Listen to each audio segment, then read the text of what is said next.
பிரளயம் ஒன்று உண்டாகி உலகில் உள்ள அனைத்து உயிர்களும் இறந்து போய்விட்டன. உலகின் எப்பகுதியை கண்டாலும் நீரால் சூழப்பட்டு இருந்தன. சகல லோகங்களும் நீரினால் மூழ்கி சமுத்திரமாக காட்சியளித்தன. அந்த பிரளயத்தின் காரணமாக சிருஷ்டிகர்த்தாவான பிரம்மதேவர் மயக்கமுற்று ஆழ்ந்த நித்திரையில் இருந்தார். திடீரென கண் விழித்து பார்த்த பிரம்மா பிரளயத்தின் விளைவாக அனைத்து லோகங்களும் நீரினால் அழிந்து போயின என்பதை கண்டார். பிரளயத்தின் விளைவாக யாவற்றையும் மறந்த பிரம்மதேவருக்கு தாம் தான் சிருஷ்டிகர்த்தா என்ற ஒன்று மட்டும் நினைவில் இருந்தது. மீண்டும் தன் பணியான சிருஷ்டித்தல் தொழிலை செய்ய தொடங்கினார். தாம் எண்ணிய பணிக்கு உதவும் வகையில் யாரேனும் உள்ளாரா என பார்த்தார். அப்போது ஆனந்த நித்திரையில் இருந்த நாராயணனை கண்டார். தான் எண்ணிய பணியை நிறைவேற்ற தனக்கு உதவியாக இருக்கும் வகையில் இன்னொருவரை கண்ட பிரம்மா அவர் அருகில் சென்றார்.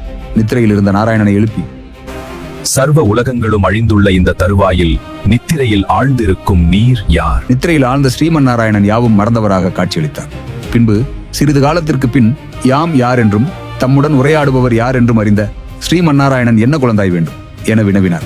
இதை கேட்ட பிரம்மதேவர், யாரை குழந்தை என்று அழைக்கிறாய்? நான் யார் என்று நீர் அறிவீரோ? நானே இந்த சிருஷ்டியை படைத்தவன், நானே உன்னையும் படைத்தவன். கர்வத்தோடு பிரம்மதேவர் ஸ்ரீமன் நாராயணனிடம் சினத்துடன் உரையாடினார். ஸ்ரீமன் நாராயணன் இவரின் பதில் உரையை கேட்டு சினம் கொள்ளாமல் கனிவான குரலில், நீரே எம்மிடமிருந்து தோன்றியவன். இதை கேட்ட பிரம்மதேவர் மீண்டும் நானே உன்னை படைத்தவன் என்று கர்வத்தோடு கூறினார். ஸ்ரீமன் நாராயணன் சிரித்த இன்முகத்தோடு, நீரே என் நாபிக் கமலத்தில் இருந்து தோன்றிய தாமரை மலரில் உதயமானவர் என்றும் இதுவே உன் பிறப்பின் ரகசியம் என்றும் கூறினார்.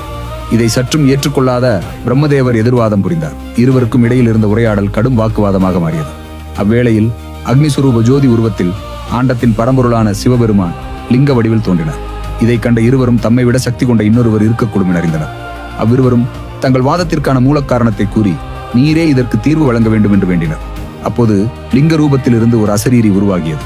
அதாவது, இருவரில் யார் எனது அடியை அல்லது முடியை முதலில் காண்கிறீர்களோ அவரே முதலில் தோன்றியவர் என்று அந்த அசரீரி உரைத்தது.